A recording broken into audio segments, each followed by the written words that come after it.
কাজকাম করতে পারি না, আজকে 6 দিন যাবত বসা। পরিবারের অবস্থা খুব খারাপ। অসহায়ভাবে ছিলাম এতদিন। বাসায় আমরা সবাই ক্রিকেট খেলছি টুকটাক। গাড়ি ঘোড়া সবই চলতেছে মোটামুটি ভাবে, স্বাভাবিকভাবে চলতেছে। কিছুদিন আগে যে দুর্বৃত্তদের হামলায় যে ক্ষতিগ্রস্তের যে পরিমাণটা যদি আপনি দেখেন পিছনে, আসলে এখানকার যে ফুটওভার ব্রিজ রয়েছে তা কিন্তু পুরো ছাই হয়ে গিয়েছে এবং মেট্রো রেল স্টেশনটি অনেক ক্ষতি হয়েছে এখানে। আসলে এখন ভিতরে তালা দেওয়া গেটে, তাই আমি প্রবেশ করতে পারছি না। আপনি যদি দেখেন যে মিরপুর গুল চত্বরের যে ফুটওভার ব্রিজ রয়েছে তা কিন্তু একদম পুরো ছাই হয়ে গিয়েছে, যে মনে হচ্ছে যে মিরপুর 10 নম্বরে একটি ধ্বংসস্তূপে পরিণত হয়েছে এবং সেই মিরপুর 10 নম্বরের যে ফুটওভার ব্রিজ রয়েছে তা কিন্তু কাজ করার মেরামত করার চেষ্টা করছেন এখানে যারা কর্মরত রয়েছেন তারা। এবং দেখতে পাচ্ছেন যে এই যে মেট্রো রেলের যে এখানে একদম কালো হয়ে রয়েছে, কারণ যখন পুলিশ বক্সে আগুন দেওয়া হয়। এবং আরেকটা কথা বলে রাখি যে মিরপুর যে গুল চত্বরে যে পুলিশ বক্স রয়েছে সেখানে কিন্তু আগুন দেওয়া হয়েছে এবং আগুনের ফলে যে পুলিশ বক্সের যে অবস্থা তা কিন্তু তার অস্তিত্ব নেই, অস্তিত্বহীন হয়ে পড়েছে এবং তার ভিতরে কিছু নেই, তা ভেঙে চুরে চুরমার করে দেওয়া হয়েছে। এবং তার ঠিক উপরেই কিন্তু মেট্রো রেল যে রাস্তাটি তা কিন্তু এখান দিয়ে চলে গিয়েছে এবং তা কিন্তু একদম কালো দেখাচ্ছে, কারণ তার যে ধোঁয়া, এই ধোঁয়ার ফলে এই মেট্রো রেলটি কিন্তু অনেকটা ক্ষতিগ্রস্ত, আগুনের ফলে কিন্তু ক্ষতিগ্রস্ত হতে পারে বলে অনেকেই আশঙ্কা করছেন।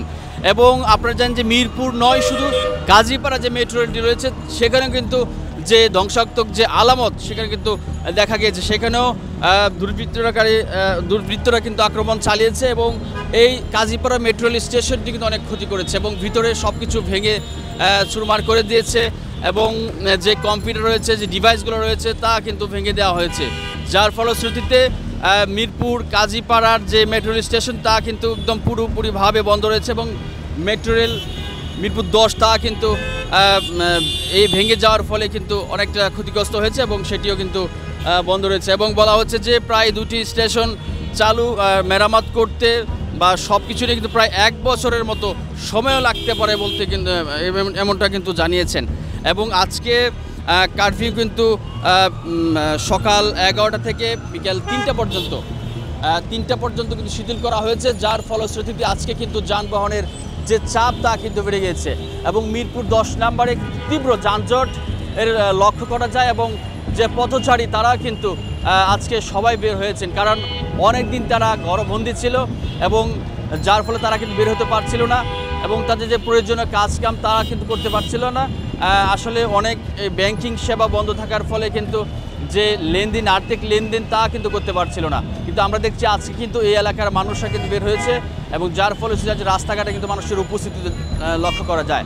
এবং আমি যদি দেখা যে মিরপুরে গুল চত্বরের যে সেনাবাহিনী যারা রয়েছে তারা কিন্তু এখানে তৎপর রয়েছেন, তারা এই পুলিশ বক্সটিকে একদম ঘিরে রেখেছে এবং দেখছে কোনো নাশকতা হয় কি না কিংবা কোনো ধরনের সমস্যার সম্মুখীন হলেই তারা কিন্তু পদক্ষেপ নেওয়ার জন্য তারা প্রস্তুত রয়েছে। এবং দেখতে পাচ্ছেন যে প্রচুর পরিমাণে যানবাহন কিন্তু চলছে এবং মানুষরা কিন্তু আজকে রাস্তায় বের হয়েছে।